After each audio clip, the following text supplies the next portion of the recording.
Սիրելի երևանցիներ, ուզում եմ մի կարևոր թեմայով խոսել, որին պարբերաբար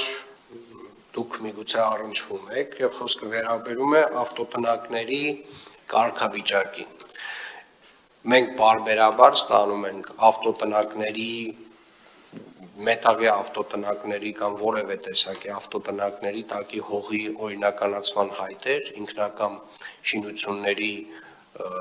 որոշման համաձայն եւ ստիպված ենք լինում մերժել այդ հայտերը, քանի որ դրանք մեծամասամբ գտնվում են ընդհանուր օգտագործման հողերի վրա։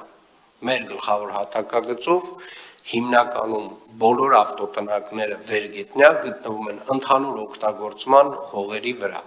Եվ ընդհանուր օգտագործման հողերի վրա մենք ուղղակի հնարավորություն չունենք ինքնական շինություններ օրինականացնելու։ Եվ բացի այդ, երբ մենք ստանում ենք այդ հայտերը ինքնական շինությունը օրինականացնելու եւ ստիպված մերժում ենք, մենք նաեւ կառավարության 596-N որոշման համաձայն պարտավոր ենք քանդել այդ շինությունները։ Այսինքն մենք այստեղ երկընտրանք չունենք մեծ։ Եվ դրա փոխարեն ես առաջարկում եմ, հարգելի գործընկերներ, սիրելի երևանցիներ, կնքել հողի վարձակալության պայմանագրեր։ Այսինքն բոլոր ավտոտնակները չեն, որ քանդման ենթակա են։ Այսինքն եթե դուք կնքեք վարչական շրջանի հետ հողի վարձակալության պայմանագիր ձեր գործող ավտոտնակի համար, դուք այդ ավտոտնակը կկարողանաք շահագործել այս տրամաբանությամբ։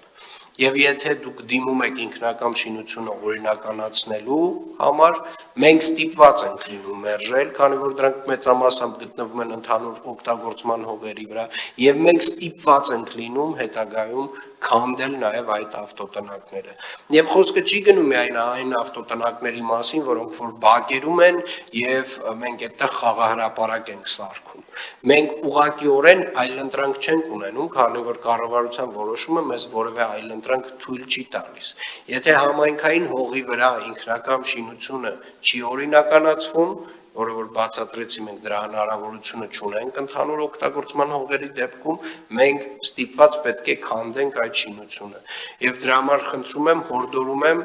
այս ինֆորմացիային ականջալուր լինել եւ ավտոտնակների օգտագործումը ապահովել վարձակալության հիմունքներով, որպեսզի մենք էլ ստիպված չլինենք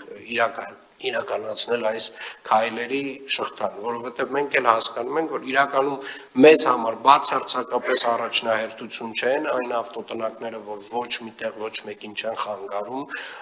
չգիտեմ, խաղահրապարակ փոխարեն չեն, բայց նաև մենք ուղղակիորեն այլընտրանք չենք ունենում, քանի որ եթե մենք ստանում ենք ինքնական շինության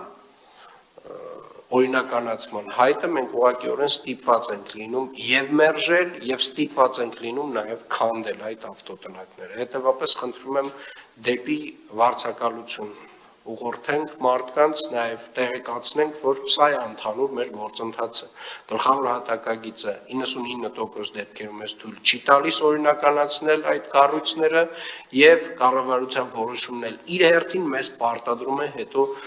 մերժման դեպքում քանդել, այսինքն մենք որևէ ընտրության հնարավորություն այստեղ չունենք։ Երևանի քաղաքապետարանը այստեղ